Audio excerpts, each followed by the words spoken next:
if you don't have boundaries, you're just at the mercy of everyone around you.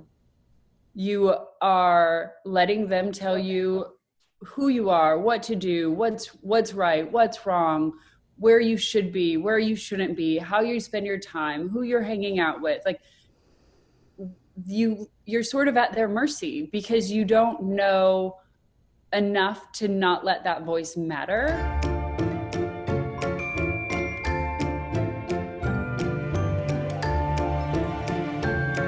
Hey everyone, thanks for joining me again on the Lauren Rainey Tenney Show. The longest name of a show, but it is super interesting, and I get to have all of my amazing friends on here that are so passionate and so driven and so wise, and I feel like all of the things they've learned, you need to hear, and I need to hear, and we will all be better for it. So we're so glad you're here today. And today's episode, I could not be more excited.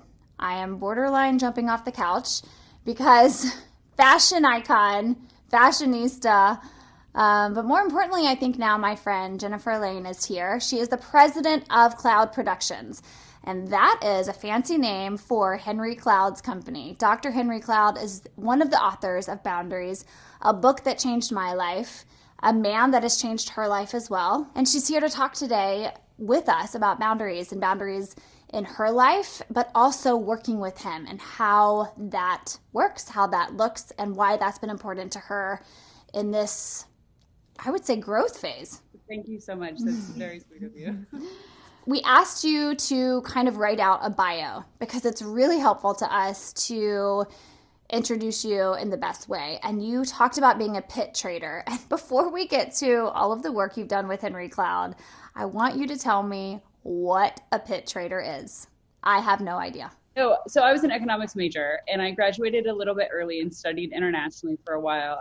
And I grew up in an agricultural family. So born and raised in rural California. My dad has a bunch of cows, grows everything. And I knew I wasn't going to be part of the dairy industry in that way.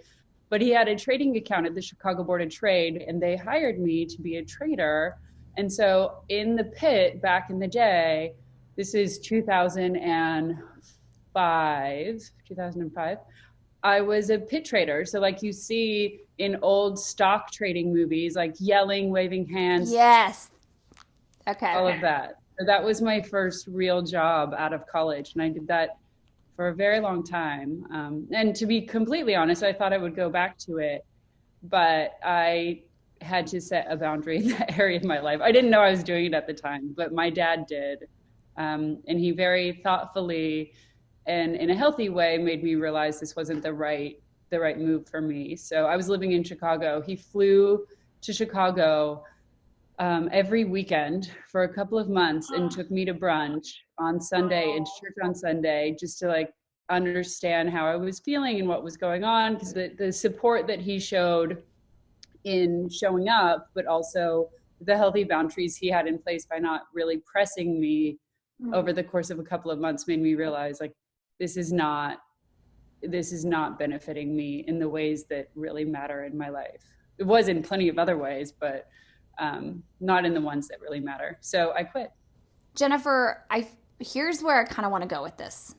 If we are growing and constantly changing, which we are, and I think that you and I and people like us are concentrated on that, making sure we are constantly learning, constantly growing, and becoming the best version of who we can be at this moment. But we have different passions too. We change things and we try new things. And you went from a pit trader to doing what you love, another passion of yours, which is fashion. And then you got into working with Henry Cloud. So how do you make those transitions? The honest answer is to always be curious. Like to always be curious and try to get to the root of what the role is, and the things surrounding that matter less. Which is a very vague answer, but to be open and never say no to anything right away, and to just try to understand more, because at the end of the day, every role is sort of about what you and the people around you want to achieve. And it's less about what you're selling or what you're doing as much as it is the intent behind where you want to go. And the first job was not me. Like, it was me. I'm great at math. I could remember your social security number before your name. Like, my brain just sort of works in numbers. So that to me was, it felt right. It felt connected to my family. It felt responsible. I knew I could provide some sort of value financially. That piece was there. And that was one of the only real decisions in my life I made on paper. And it was not me at all. I mean, to show up in a trading pit full of guys yelling all day, that's not who I am. And on top of it, you have to wear a trading jacket that covers up what you're wearing, and you're not allowed to wear heels because it's a violation. Like, this is not who I am. No. To me, the lesson in my life for boundaries is equal parts knowing who you are and knowing who you aren't, and setting boundaries in both of those lanes, which I could get into a little bit more. But so the trading thing, when I realized this wasn't me, it killed me. I mean, when you have men speaking to you in a way that is, I mean, generously not respectful on an hourly basis I had one of those jobs. Yes. Yeah. And it sort of turned you off inside, where instead of engaging in conversation, you try to stop the conversation every single time it starts. And that feeds into all areas of your life. Like, so with my family, my dad noticed because I was home for Thanksgiving and I could not carry on a real conversation with my family. They were, to me, conversations were unsafe, which they're not always. Sometimes they are, but because the amount of conversations that happened during the bulk of my day were of that nature, like, my brain just told me, don't talk to people. When they ask you, like, stop the conversation with one sentence or one word or whatever it is. So when I quit, it took me some time to really, to find out what I cared about and to feel stuff and to think about things. And I went on a vacation that was meant to be super short. I went to Greece, and it was like the polar opposite. It's just like, I need an absolute detox. And I met a guy in a bar, and he was talking about how he was there styling a short film for Louis Vuitton. And I was just like, no, you're not. I don't believe you. Because my brain said, like, don't believe men who tell you crazy things. Like, and so then he's like, well, you have great style. And I mean, I was wearing a great skirt. I still to this day remember it was like Alexander Wang, second collection, leather skirt, one of my favorites. And I was like, okay, I understand. Yes, maybe I do. And he was like, I think you should style this short film. And I was just like, Katie Grand is your stylist. I know this. Like, she doesn't just not show up. Also, LVMH doesn't just let random people choose girls in bars to style things. And so I sort of called his bluff, and then all of a sudden I got a call sheet from LVMH with the details for the shoot tomorrow. And I was like, okay, touche, game on. And so I did it. And a part of me came alive that I had never really felt before. And I think on a deep level I knew, but I didn't let myself be open to it, because to me, providing value and working just always felt like you have to do the hard, responsible thing. And this was the first time where it's like, no, creating is beautiful and it's fun and you could enjoy it and you're providing so much value, but it just felt like it was too good and too easy and too fun, and it didn't feel serious. And so I did it for a year and a half. We worked together 2 years, and just styling short films all over the world. And it was a blast. I had the time of my life. But again, like, then you take a little bit of a checkpoint and you're like, okay, how's this making me feeling? Is it going well? And that sort of like kicked in, okay, this isn't responsible. You're gone all the time. How are you building a life? This isn't a job in finance. You're not an executive. Like, you need to start. This was a fun little project, but like, let's get serious now. And so, and those are the voices that I just told myself. They just spoke to me that way. And still, I mean, at this point, I still felt like I should be working hard and doing something more traditional. So I quit.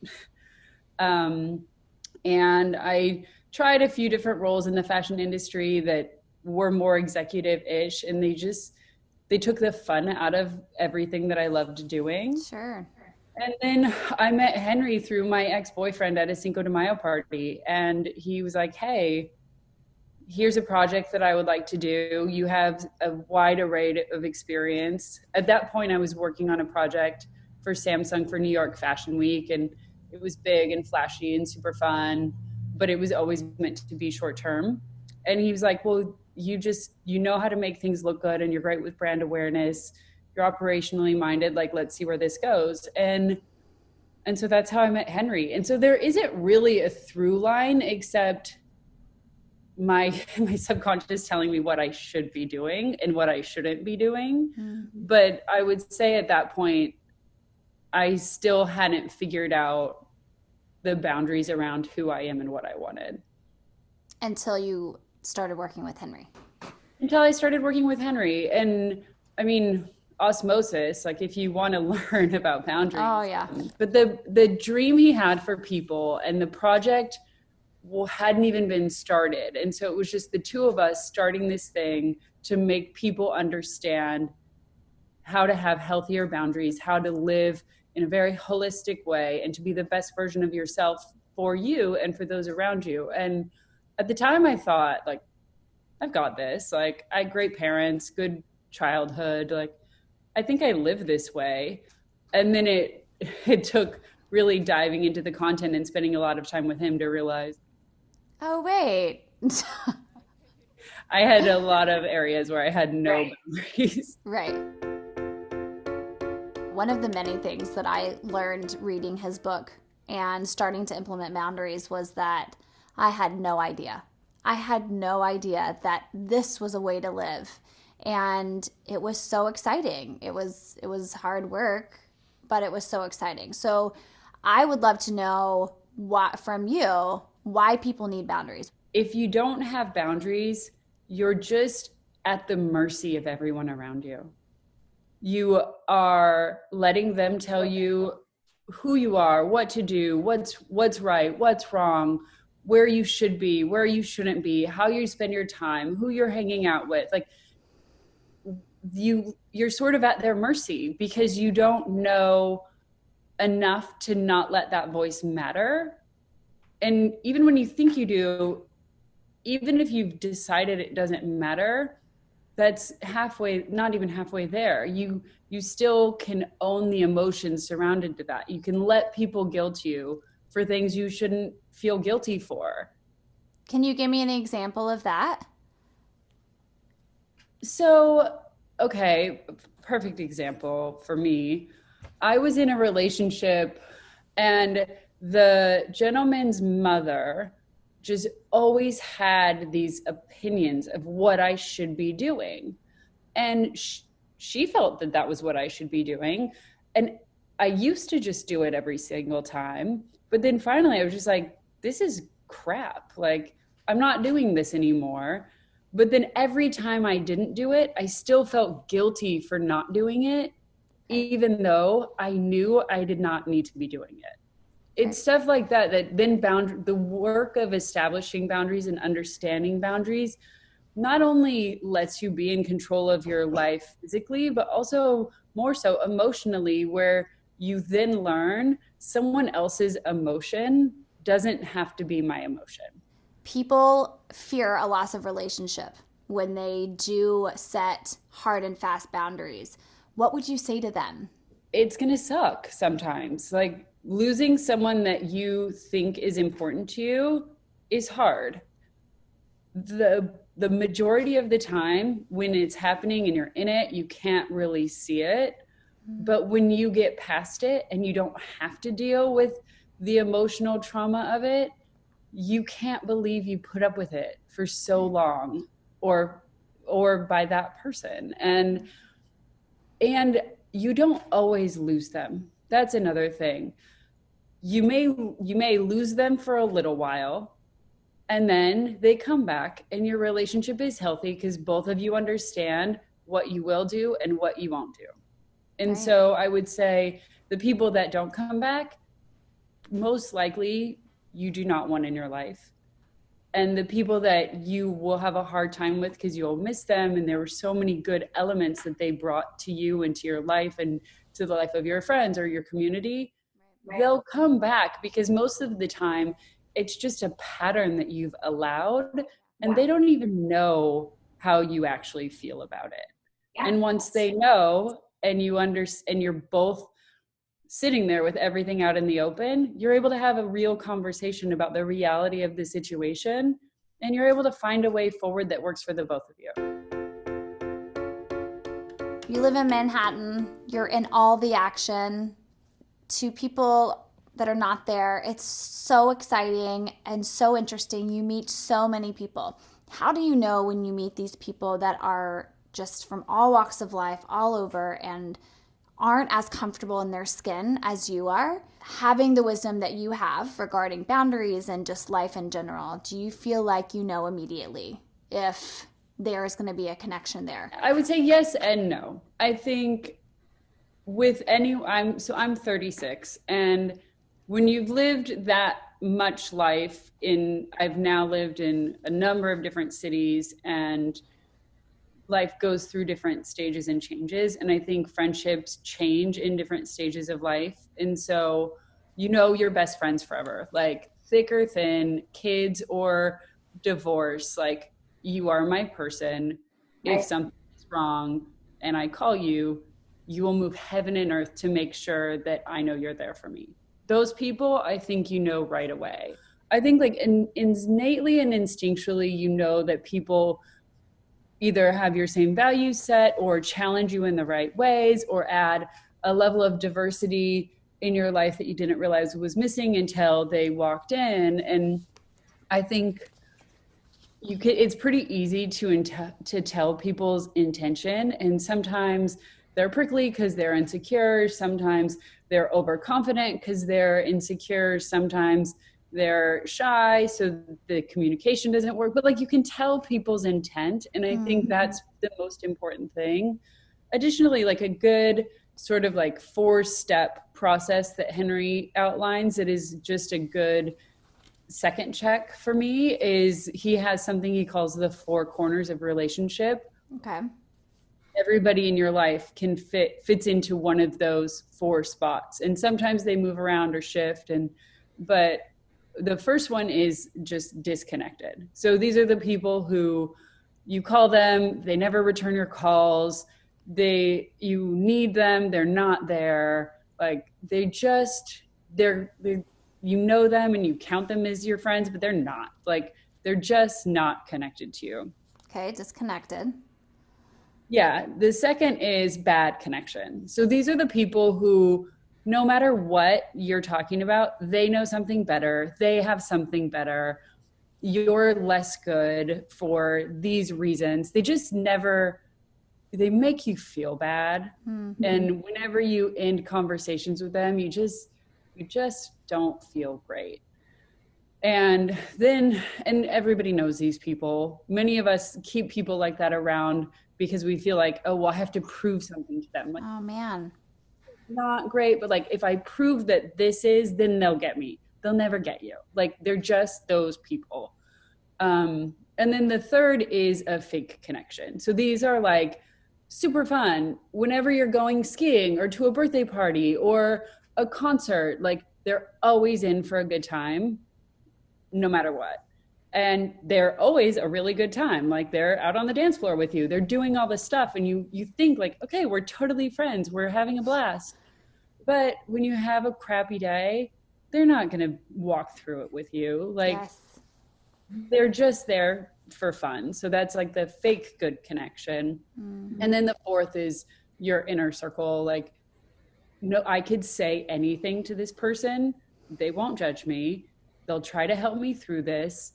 And they will stand right next to me as I walk forward. Right. Like the real connection. And I think all of us have people in all 4 corners. But the goal in life is to recognize where they are, and when necessary, just set boundaries with them so your heart isn't open to them and you don't rely on them and you don't give them much airtime. I love these 4 relationships. I love kind of naming them. But knowing that, and basically you just said this, when you have your boundaries in order, when you understand, when you can love people where they are, you can place them in one of those 4 parts and be fine with it. You know that this person's going to be disconnected. You know that going in ahead of time. So your expectations are managed. You know that this person, the fake connection, she's going to have fun shopping with you, but then, she's probably not going to go deeper than that. And I love that. I think that it is really healthy for people to kind of have compartments for those friendship types. I love that. Learning about boundaries, implementing them, working with Henry for this long, do you feel like you are able to live more fully knowing what you know? When you finally do it, it's so freeing, and you're able to just live as yourself. And how else would you want to live? And so your life is just so much healthier and more fruitful and just happier. Right. Because you have it in, it's the most freeing exercise one could go through. But Jennifer, I have a really tough relationship with my sister, and I'm not sure she could handle a tough conversation. What would you say? I would say, first of all, try. And second, know what emotions that she's sending your way have to hit you and which don't. Because boundaries is not about, it's funny, it feels like it's about the other person, but it's not. It's about you. Mm-hmm. And so if you are letting the other person control your boundaries, you don't have them. Anyone that's watching up to this point and they're like, I don't know what you're talking about. This is all sounds just, I'm not used to this. How do we make it more elementary? Or do we just say read the book? No, I mean, you don't have to read the book. There's plenty of people that have healthy boundaries that haven't read the book. Yes, also. And I know some of them. And I'm shocked every time. I'm like, I'm sorry, you haven't read the book? And you're healthy? How is that possible? Somebody taught them. Also, shameless product plug, we have a digital program called boundaries.me where you can learn how to set healthy boundaries there too. But check it out. I mean, boundaries really are, they reinforce who you are and what you will or won't allow in your life. And the reason the book is valuable, the reason our program is valuable is it puts the language to it and the framework to it to help you do it. Because it's one thing to know, like, you're unhealthy, I don't want you. You're unhealthy, I don't want you. This relationship is hard, but it's the why that is more complex. And then it's the how that feels impossible. And when you go through the process of understanding, because a psychologist knows how brains work, and he can tell you the infrastructure that's there, right, and the wiring that we have that can walk you through that process. So it, like, just knowing whether or not someone is good or bad or how they make you feel, that it doesn't do it. Like, recognition is the first step, but recognition doesn't change anything. You have to actually change stuff. When I started implementing boundaries, when I learned about them, I felt like my relationships became so much deeper and more beautiful. And I feel like one of the main lines throughout the whole book is you're able to understand that people have their stuff. Everyone has stuff. You are finally able to understand that and not expect them to be what they can't be to you and for you. That's not their job. Right. And not let them give you their stuff when you don't need it. I'm going to rapid fire 5 questions, Let me get my glasses on. Because A, they're cute, and B, I can't see anymore. Okay. You see a girl with black jeans and brown sandals, and she asks you if this looks okay. What do you say? Look, black and brown can absolutely go together. Black and navy can go together. Like the old rules of colors that you're allowed to wear and you're not allowed to wear are very irrelevant to me.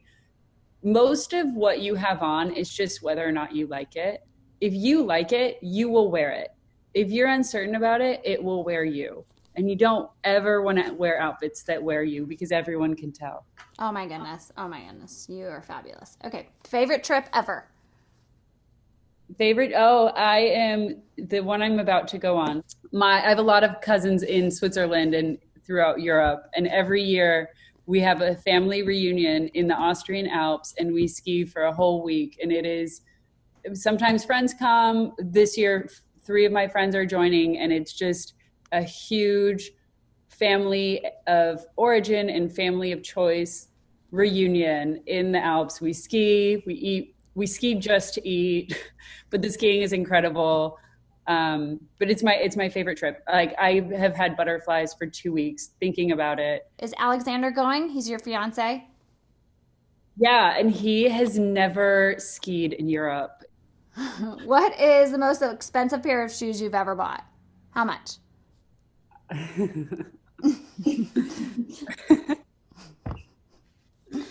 I don't know. I mean, I would say north of 2,500. Whew, okay. Okay. But if you put them through a cost per wear analysis, they are very inexpensive. I have other shoes that are more expensive just because I have not worn them as much. Okay. A cost per wear analysis. That's what I'm going to start telling Spencer. Spencer, when you put them through the cost per wear analysis. Cost per wear analysis. I mean, when you see something and you absolutely love it, if you can, you should get it. You should, I mean, there are price points, of course, that make things impossible for sure. But I don't go shopping. Pieces find me. And when they find me, I know I'm in trouble because I just get them. I mean, within reason. There are a few, like Rodarte dress from 2011. I found it, was in trouble, went to pay for it. It's like $9,000, did not buy it. But for the most part, like if something is $50 or $500, it depends. It shouldn't be as much about a price decision if you absolutely love it and you can pay for it. Like you should just buy the clothes that speak to you because you'll wear them all the time and you'll be happy every single time you put them on. Yes, I always say, for me, clothes are art. It's art, and that's my art. That is how I feel. You just got engaged. 3 things that you love about Alexander, and I just have to say, knowing you, I could never even imagine you marrying someone without the name Alexander. I'm just throw that out there. 3 things I love about him. Number 1, he views the world in the most optimistic and positive way of anyone I've ever met before in my life. He wakes up happy. He's excited to see what happens. He doesn't let stuff get him down. He's always positive and he's always excited and optimistic. Number 2. He has a he and I are both fortunate enough to have a very strong relationship with our families. And that is the core of how he is able to face the world and what he does. And they're all pretty independent, but he has 3 sisters who are total powerhouses and very cool parents. And they are a huge part of his life. And having a similar family is a huge part of what he wants for his future. And I haven't been in a relationship where that has been such a key element. And I would have never said that I would say that because I didn't even realize it was missing until I had it. Okay. But his family is integral to who he is in a way that's very healthy. And 3, 4, 5, 6, 7, 8, 9, 10, like super handsome. Very, very cute. He's a singer, so he performs at some cool venues, and that just like melts me all the way. That's awesome. And we love the same things. We love to golf. We love to play tennis. We love fashion. We love like walk up meat stands in New York, like the dingy thing. Like so much of the things that we both fundamentally enjoy about life activities, we overlap, and it's just really fun. He's really just the best. Do you feel like boundaries prepared you for him? Yeah, I think had we met at a different point in each of our lives, we likely would not have started dating. Yes, I have. Yes. But also boundaries are integral to our relationship, because he'll go to the opening of an envelope. Like he'll go to anything when he gets invited. And I'm like, 7 nights of the week, 3 to 4, I don't want to go out. And he would go out 9. Jennifer, thank you for being with us. I will say that there is no coincidence why you are happy, healthy, whole, joyful, peaceful. I see it all over you, and there's no coincidence. I feel like you knew how you wanted your life to be, and you just said yes, and you didn't stop until you got it. And you're not stopping until it just keeps perpetuating. And I think that everyone that knows you probably is better for it. So I just appreciate you and your candor and your honesty, and for being with us, because it's a big deal to me. No, it's truly been my pleasure. Thank you so much. I'm so glad you guys joined us. And as we go through the series, just remember, people are typically doing the best they can with what they know. And if we can remember that, we would save a lot of heartache. We'll see you next time.